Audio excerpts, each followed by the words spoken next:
Antecedentes. Introducción. El organismo viviente no existe en realidad en el medio exterior, sino en el medio interno.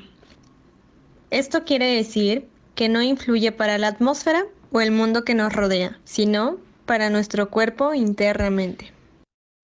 El medio interno está formado por el líquido orgánico circulante, el cual rodea y baña todos los elementos de los tejidos, tales la linfa, el plasma y la parte líquida de la sangre. Todos ellos se difunden a través de los tejidos y forman el conjunto de líquidos intercelulares que son la base de toda nutrición local y el factor común de todos los recambios de los elementos. Nuestro cuerpo se mantiene en una homeostasis mediante el control de nuestros líquidos corporales. Sin ellos, estaríamos desequilibrados sin tener la homeostasis indicada. El líquido extracelular tiene la sangre y líquido intersticial, el cual existe entre los vasos y las células de los tejidos. Son muy diferentes. El líquido extracelular tiene la sangre y el líquido intersticial, el cual existe entre los vasos y las células de los tejidos, son muy diferentes. El líquido extracelular constituye el medio ambiente inmediato del organismo. Este medio acuoso que rodea las células de los tejidos es el vehículo de transporte de los materiales nutritivos. Se encarga de transportar todos los nutrientes que necesita el cuerpo y que estos hagan su función donde les corresponde.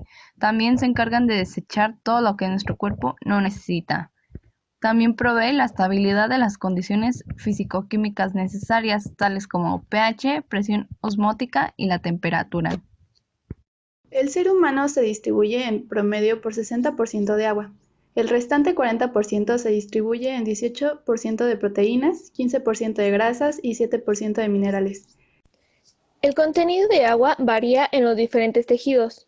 Por ejemplo, el tejido muscular tiene alrededor del 75%, mientras que el tejido adiposo tiene solamente el 10%. El porcentaje de agua varía de acuerdo con la edad, el sexo y la constitución corporal.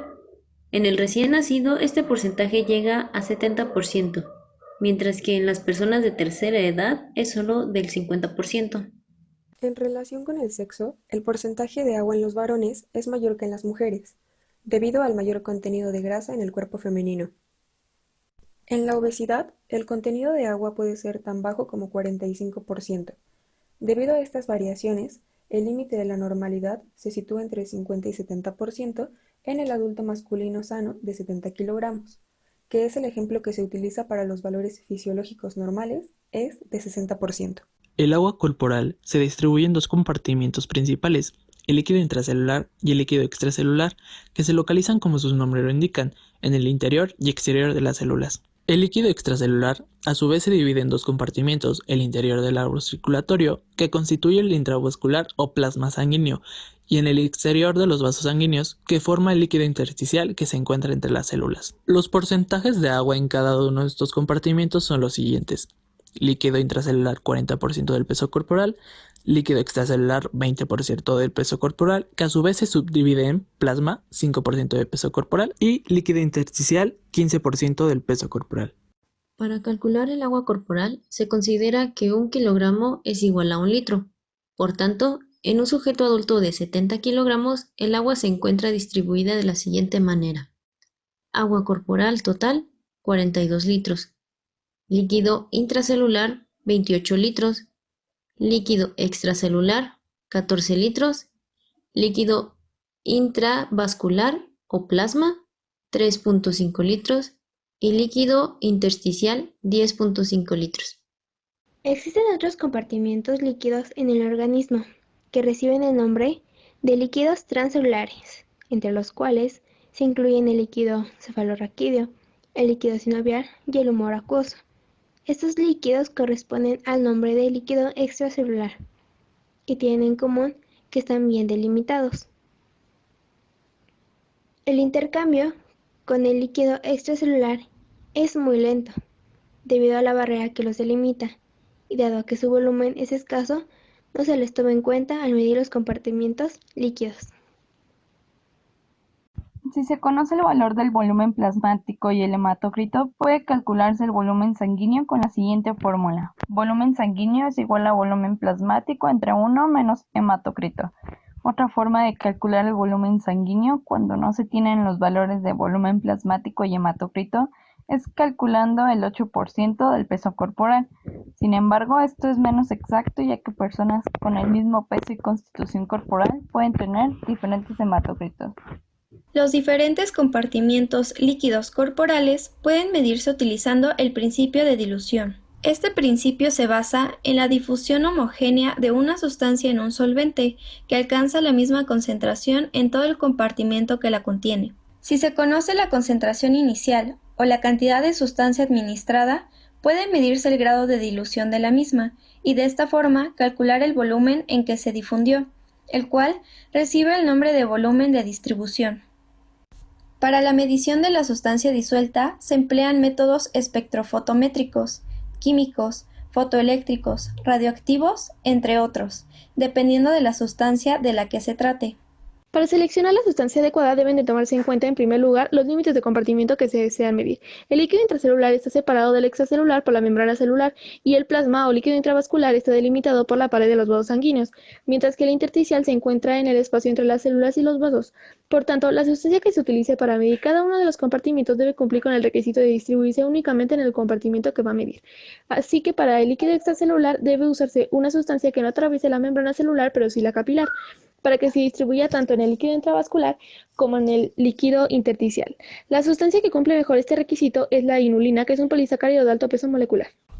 Si lo que se desea medir es el plasma, la sustancia utilizada debe permanecer en el líquido intravascular y no atravesar la membrana capilar. Con este fin, se usa la albúmina marcada con yodo radioactivo. También puede usarse el azul de Evans, un colorante que se une a las proteínas. U otra opción es utilizar eritrocitos marcados con cromo radioactivo. Para medir el agua corporal total, la sustancia que se utilice debe distribuirse igual que el agua, por lo que debe atravesar la membrana capilar como la membrana celular. El líquido intracelular y el líquido del espacio intersticial no se pueden medir de manera directa, ya que no se cuenta con una sustancia que se distribuya únicamente en estos espacios. La dificultad para encontrar la sustancia adecuada se puede ver fácilmente si consideramos lo siguiente. La vía habitual de administración de las sustancias es intravenosa, por lo que, para medir el líquido intracelular, se necesitaría una sustancia que, una vez inyectada en la sangre, atravesara la membrana capilar completamente y abandonara, también sin dejar rastro, el espacio intersticial para penetrar a todas las células. Una dificultad parecida que se presenta si queremos medir el espacio intersticial. La sustancia, una vez inyectada, debe abandonar la sangre por completo y quedarse en el espacio intersticial. Sin embargo, estos dos espacios pueden medirse indirectamente. Si se resta al valor del agua corporal el valor del líquido extracelular, tenemos la cantidad de líquido intracelular. Para obtener el valor del líquido intersticial, se resta al líquido extracelular el volumen del líquido plasmático. Sin embargo, estos dos espacios pueden medirse indirectamente.